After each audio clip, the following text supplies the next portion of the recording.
The neutron star shimmered in the void like a silent heart, its pale light caught in the transparent domes of Concordia Prime. The station was a miracle of engineering, 12 kilometers wide, ringed with docking spires, housing embassies of 200 species. It was where decisions that shaped half the galaxy were meant to be made.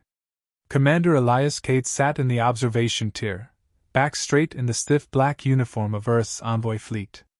Below him, the Concord Council chamber unfolded in concentric levels of polished stone, each seat carved to match the physiology of its occupant. Delegates of reptilian monarchies, crystalline hives, and ammonia breathers filled the tiers with their colors and voices. And none of them were saying anything useful. "Esteemed counselors," droned the moderator, a six-limbed insectoid whose speech was equal parts ceremony and delay. "Before recognition of this emergency petition, we must first approve the subcommittee tasked with evaluating." Elias exhaled through his nose, fingers tightening on the railing. A border colony had burned 2 weeks ago. 10,000 dead. No action yet. Another colony was hit yesterday. Same attackers. Same silence. The council debated procedure while people screamed into vacuum. Beside him, Ambassador Kether of the Telari, a feline species with amber eyes, leaned close. "Your patience phrase, human." His voice was low, amused. "But this is the Concord way. Deliberation ensures unity. Deliberation ensures paralysis." Elias muttered. "Unity's not much use when entire settlements are dust." Kether flicked his tail. "You are young among us. Time must be allowed for consensus." Consensus. That word had already become poison to Elias. The chamber's floor lit as Chancellor Vadric's platform rose. The HFY Dominion's representative was tall, armored in a living carapace that shimmered blue under the lights. His voice was smooth, precise, amplified to reach the vaulted ceiling. "Honored delegates," Vadric said, bowing with exaggerated grace. "These reports of colonial destruction are indeed troubling. But haste is dangerous. Before rash commitments, we must confirm identities, motives, and implications. Shall we endanger the stability of this body with premature deployment?" A ripple of agreement moved through the chamber. Elias felt heat rise in his chest. He forced himself to stay silent. He was an envoy, not a captain anymore. Vadric continued, eyes glinting. "Furthermore, the colonies attacked are peripheral. Strategically minor. Resources must be preserved for matters of true consequence." That was enough. Elias rose from his seat. The movement drew stares, humans rarely interrupted, and never so directly. "Peripheral?" Elias's voice cut across the chamber. The translator mesh rendered his words into every tongue, though it could not soften their edge. 10,000 lives wiped out. Yesterday, 30,000 more. Children, workers, families. And you call them minor? Vadric inclined his head, a faint smile curling. "Commander Cade. Humanity's passion is well known. Yet emotion clouds judgment.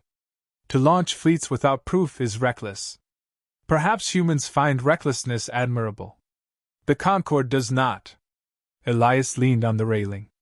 "What we call it is survival. Whoever's behind this won't stop at one colony. They'll keep coming. And while you debate, while you polish speeches, more people die. You want proof? Look out the viewport at the refugee transports stacked in orbit. That's proof enough." Murmurs rose. Some delegates nodded, others hissed disapproval. The moderator tapped claws for order. "Commander," the moderator said, "you are not recognized for the floor. Sit." Elias's jaw clenched. He forced himself down into his seat, though every muscle protested. His pulse hammered in his ears. Kether's whiskers twitched. "You court danger, human. The Council does not forgive disruptions. Neither do the dead," Elias said softly. The session dragged another 3 hours. Nothing resolved. Another subcommittee formed. Another cycle wasted. When it ended, Elias walked the corridor ring with brisk strides, boots striking steel. The station's windows poured neutron light across the halls. Diplomats drifted past, their conversations muted, their robes trailing like banners. None of them moved with urgency. At a junction, footsteps joined his. Vadrik. The Chancellor matched pace effortlessly, as if he had waited for the opportunity. "Commander," Vadrik said, "your performance was spirited, though misguided." Elias didn't slow. "If you came to lecture, don't." "Not a lecture. A warning." Vadrik's tone was almost kind. "The Concorde has endured millennia because it avoids rashness. You humans burn too hot, too quickly. You think violence solves everything." Elias stopped, turned, and met the alien's many-faceted gaze.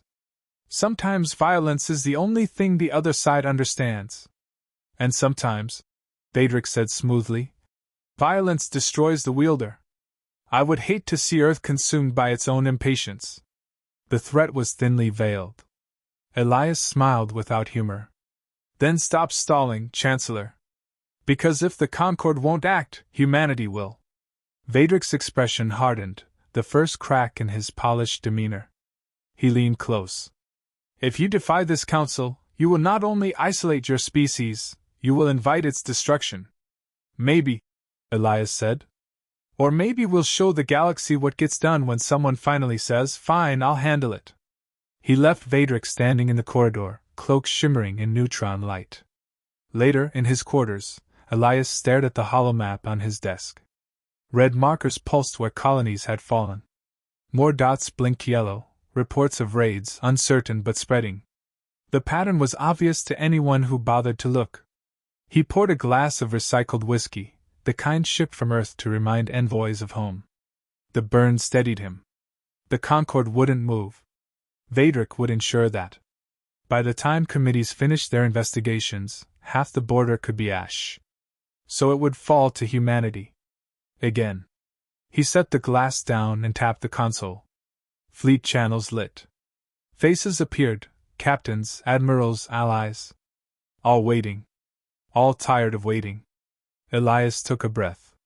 The words came with steady weight. "Gentlemen. Ladies. Friends. The Council has chosen paralysis. But we don't have that luxury.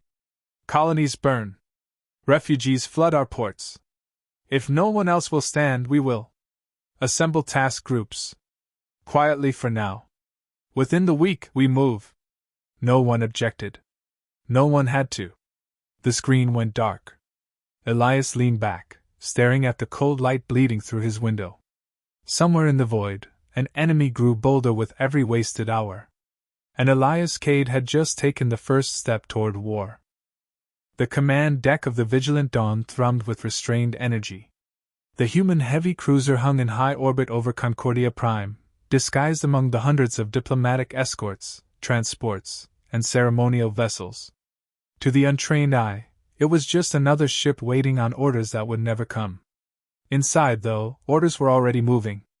Commander Elias Cade stepped onto the deck, the familiar scent of oil and metal grounding him more than any speech ever could. This was where he belonged, not among gilded council chambers, but with steel and crew ready to act. Officers straightened as he entered. "Status?" he asked.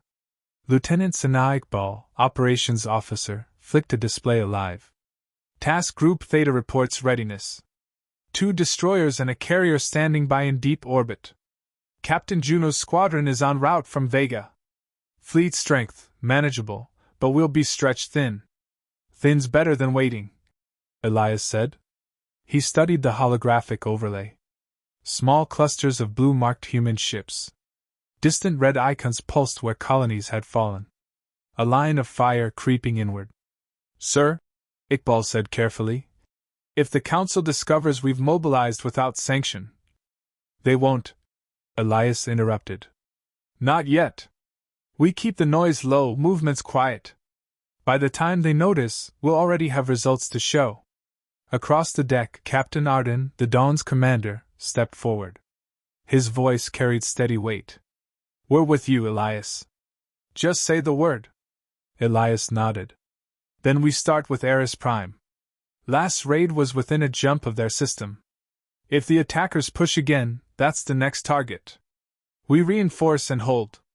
No committees, no delays. A murmur of agreement ran through the officers. The mood shifted, not rebellion, not quite, but a shared resolve. Hours later, the Dawn detached from orbit, her thrusters whispering against the void. Officially, she was conducting patrol maneuvers. Unofficially, she was humanity's first move in defiance of the Concorde. Elias stood at the viewport, watching Concordia shrink into a glittering jewel against the neutron star's pale fire. Somewhere back in those halls, Vadric would already be weaving traps, laying the groundwork to brand him a traitor. Let him. Course set, Captain Arden reported. Jump in 3 minutes. Execute, Elias said. The ship's drive wound up, space itself folding like a tightened thread. Stars bent, then tore apart into streaks of light. The Dawn leapt forward. Eris Prime was a world of forests and oceans, settled 2 centuries earlier by both humans and the Lorinth, a small avian species who had trusted humanity when larger powers ignored them. Now its skies were crowded with refugee transports, engines coughing under overload. Civilian traffic choked orbit. The Dawn cut through the chaos, broadcasting human fleet codes. Local control, this is Commander Elias Cade, Terran Envoy Command, Elias said into comms. We're here to reinforce. Redirect refugee traffic to safe lanes. We'll establish defense grids. Relief flooded the channel, the Lorinth controller's voice breaking. You came. We requested Concorde aid for weeks. No response. You have a response now, Elias said. The crew moved with practiced speed. Defense satellites deployed. Patrol wings launched. For the first time in weeks, Eris Prime had a shield that could hold. But it wouldn't take long for the enemy to test it. Night cycle fell across the planet when alarms sounded. Contacts! Iqbal snapped from ops. Multiple signatures emerging at the edge of the system. Vector matches previous raids. Elias leaned forward. Put them on screen. The main display flared to life. Jagged vessels tore free of dark space, their hulls like shards of obsidian stitched with red light. No heraldry. No hails. Only silence. Unknown configuration, Iqbal said. Energy spikes, charging weapons. Captain Arden glanced at Elias. Orders? Elias's jaw set. Engage. The battle hit fast. Enemy frigates surged toward the planet, scattering fire across orbital lanes. Civilian transports panicked, drives flaring as they tried to flee. Keep them covered, Elias barked. Interceptors screen the transports. Dawn, target their lead ship. The cruiser shuddered as plasma batteries roared. A red lance cut across space, striking the enemy frigate's flank. Metal blossomed into molten fragments. One down. But more poured through the breach. Sleek raiders darted around the satellites, carving through defenses with unnerving precision. Shields at 70%, Iqbal called. Hold the line, Elias said. His voice cut like steel. Every second we buy is another family safe. The Dawn twisted, guns blazing. Fighters screamed across the void, trading streaks of fire with the raiders. Explosions painted brief suns across the black. Still, the enemy pressed harder. They fought without hesitation, no signals, no retreat. Whoever commanded them cared nothing for loss. An hour into the battle, the tide shifted. Reinforcements arrived, 2 destroyers under Captain Juno, their drives flaring bright. They cut into the raiders with disciplined fury. Elias seized the moment. All ships push! Drive them out of orbit! The human formations surged forward. Guns thundered. Enemy hulls fractured. At last, the attackers broke, scattering into dark space, their remnants vanishing as suddenly as they'd appeared. Silence fell across the deck. Only the hum of cooling weapons remained. Casualties? Elias asked. Iqbal scanned reports. 2 transports lost before we arrived. Dozens damaged. Our side minor. Defense grid intact. Elias exhaled slowly. Not victory, not yet. But survival. On comms, the Lorinth governor's voice shook with gratitude. Commander Cade. Without you, we would have been ash. The Council abandoned us, but humanity did not. You will not be forgotten. Elias glanced at his crew. Their exhaustion showed, but so did pride. Hold your thanks, he said quietly. This was only the first wave. Later, in the ready room, Captain Juno appeared via hollow. Her short hair was damp with sweat, her uniform scorched from the fight. You realize what you've just done, she said without preamble. Open defiance of Concord authority. The Council will brand this insubordination. Elias met her eyes. Would you rather Eris Prime be rubble? No, she admitted. But the political storm. We'll weather it, Elias said. His voice left no space for doubt. What matters is results. And today, we delivered. Juno's sternness cracked into a thin smile. Damn right we did. The channel cut, leaving Elias alone with the hum of the ship. He stared at the starfield, his reflection ghosted in the glass. The enemy had tested them and failed, for now. But he knew this was only the beginning. Whoever commanded those black ships would come again, harder. And when they did, humanity would be ready. The summons came before dawn's cycle. Commander Elias Cade found the notice waiting on his console, stamped with the sigil of the Concord Tribunal. Formal summons. Immediate attendance. No option to decline. He had known it would come.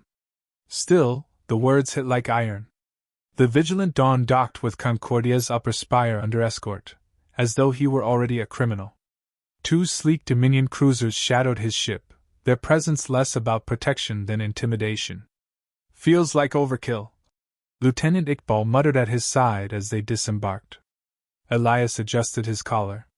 It's theater. They want the galaxy to see a human under guard. Then give them a show, Iqbal said. He offered a faint smile. The lieutenant's loyalty reminded him why he had chosen this path. The tribunal chamber was smaller than the Grand Council Hall, but colder. Tiered benches ringed a central platform, where a single figure stood alone, Elias. Above him, the emblems of the Concord's ruling blocks glowed in pale light. The air tasted sterile, stripped of warmth. At the highest bench sat Chancellor Vadric, resplendent in living carapace that shimmered with authority. His voice carried easily across the chamber. Commander Elias Cade. You stand accused of unauthorized military action, endangerment of interstellar stability, and violation of Concord Protocol. Elias raised his chin.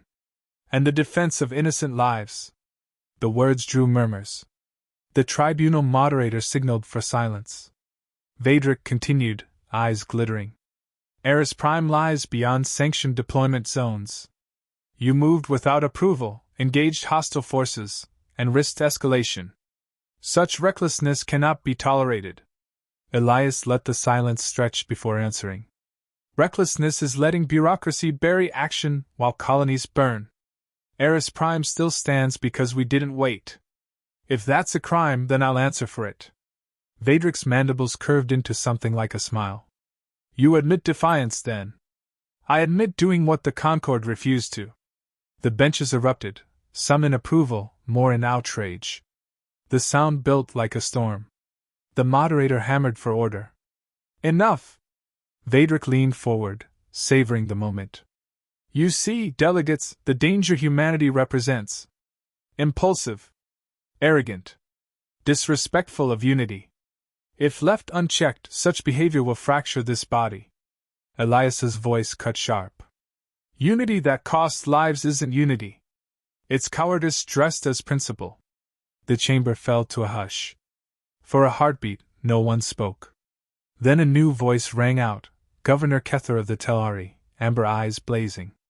And yet, Chancellor, those lives would be ash without humanity's intervention. The Concord's inaction is the true danger. Others followed, small-world delegates who had lost families to raids. Their words carried grief sharpened into defiance. The humans act. The Concord debates. Who keeps us safe? Vadric tried to regain control, but the momentum shifted. For the first time, the council chamber did not echo only with fear of humanity, but with gratitude. The moderator declared a recess, leaving the air thick with division. Afterward, Elias walked the station's outer promenade, the neutron star spilling white fire across endless glass. His steps echoed in the silence. Kether joined him, cloak brushing the floor. "You've made enemies today. Powerful ones." Elias nodded. "I know. But also allies." Kether's tail flicked. "Smaller civilizations see hope in you. They see someone willing to act. That has weight." Elias stopped, leaning on the railing. Below, Concordia's docking rings glittered like a crown. "Weight doesn't stop fleets. Whoever's behind these raids isn't done. They'll strike again, harder. Then your course is clear," Kether said softly. "Continue as you began. Show results the Council cannot deny." Elias studied the alien's sharp eyes. "And when the Concord moves against me?" Kether's whiskers twitched in something like amusement. "Then we will see if the galaxy fears your courage more than it fears its own stagnation." Hours later, Elias returned to the Vigilant Dawn. The crew waited with questions in their eyes, but no one asked. They had seen the broadcasts. They knew the stakes. He called a briefing in the war room. The holographic map flared with systems marked in red. New reports streamed in: colonies raided, patrols lost. The enemy was spreading like fire in dry grass. "We don't wait for them to hit again," Elias said. His tone was steady, no room for doubt. "We hunt." A murmur swept the officers. Iqbal leaned forward. "Sir, that means crossing deeper into contested space. If the Concord sees that, they'll call it another violation," Elias finished. "Let them. Every day they waste, the enemy grows stronger. We find their base, their supply lines, something to explain how they're hitting so hard and vanishing. Until we do, no world is safe." Captain Arden crossed his arms. "And if Phaedric pushes for sanctions?" Elias met his gaze. "Then Earth stands alone. Better alone and alive than united and extinct." The room held its breath. Then, one by one, heads nodded. "Set course," Elias said. "We start with the Perihelion Belt. Last raid vector pointed there. Maybe it's nothing. Maybe it's everything." The map shifted, stars reconfiguring around their next destination. Before departure, Elias stood alone in his quarters. He studied his reflection in the viewport glass, the neutron star's light casting hard lines across his face. He thought of Earth, of oceans that still carried the smell of salt, of cities where children played without fear of orbital strikes. He thought of the refugees he'd seen crowding Eris Prime's skies, their eyes hollow with waiting. This was no longer about orders or defiance. It was about proving humanity's place in the galaxy, proving that action, not endless talk, was the only way to survive. The calm chimed. Iqbal's voice came through, steady but urgent. "Commander. Fleet ready for jump. Awaiting your word." Elias closed his eyes for a moment, gathering the weight of the path he had chosen. When he opened them, resolve burned sharp. "Then let's move," he said. The channel closed. Engines hummed. The Vigilant Dawn prepared to tear a hole in the void, carrying with it not just a fleet, but the defiance of an entire species. And somewhere, Elias knew, Chancellor Phaedric was already sharpening his knives.